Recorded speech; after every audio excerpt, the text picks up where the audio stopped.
Tripura DGP Anurag దంకర్ మృతి. పూర్తి వివరాలు ఇలా ఉన్నాయి. త్రిపుర రాష్ట్రంలో విషాదకర సంఘటన చోటు చేసుకుంది. రాష్ట్ర police director general DGP Anurag Dhankar సోమవారం అగర్తలలోని త్రిపుర పోలీస్ ప్రధాన కార్యాలయంలో మృతి చెందారు.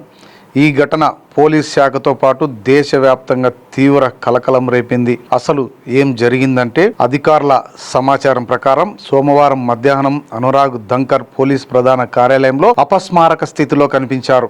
వెంటనే ఆయనను అగర్తలలోని గోవింద్ బల్లభ్ పంత్ ఆసుపత్రికి తరలించారు. అయితే వైద్యులు పరీక్షించి అప్పటికే ఆయన మృతి చెందినట్లు ప్రకటించారు.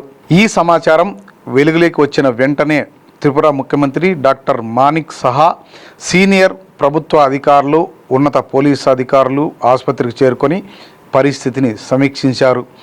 అసలు అనురాగ్ దంకర్ ఎవరు ఏమిటి అనే వివరాలు పరిశీలిస్తే, అనురాగ్ దంకర్ 1994 బ్యాచ్కు చెందిన భారతీయ పోలీస్ సేవ ఐపీఎస్ అధికారి. ఆయన తన సేవా కాలంలో పలు కీలక బాధ్యతలు నిర్వహించారు.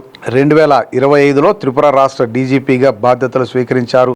పరిపాలనా నైపుణ్యం, శాంతి భద్రతల నిర్వహణలో ఆయనకు మంచి పేరు ఉంది.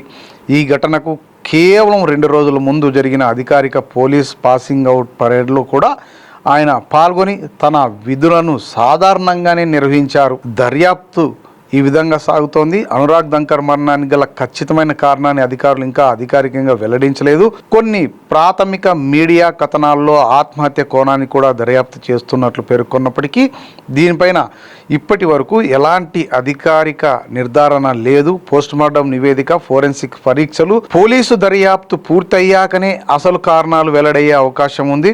ఫోరెన్సిక్ బృందం ఘటనా స్థలాన్ని పరిశీలిస్తూ ఆధారాలను సేకరిస్తోంది. అలాగే అక్కడ ఉన్న అధికారుల వాంగ్మూలాలను కూడా నమోదు చేస్తోంది. ఈ ఘటనపై త్రిపుర పోలీస్ శాఖ తీవ్ర విషాదంలో మునిగిపోయింది. పలువురు సీనియర్ అధికారులు తమ ప్రగాఢ సంతాపాన్ని వ్యక్తం చేశారు. విధుల్లో ఉన్న ఒక రాష్ట్ర డీజీపీ ఆకస్మికంగా మృతి చెందడం దేశవ్యాప్తంగా చర్చనీయాంశంగా మారింది.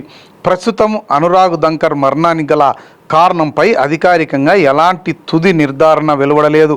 కాబట్టి దర్యాప్తు పూర్తయ్యే వరకు ఆత్మహత్యనా లేదా ఇతర కారణాలపై నిర్ధారణగా చెప్పడం సరికాదు. అధికారిక పోస్టుమార్టం నివేదిక, పోలీసు దర్యాప్తు అనంతరం మాత్రమే పూర్తి వివరాలు వెల్లడయ్యే అవకాశం ఉంది.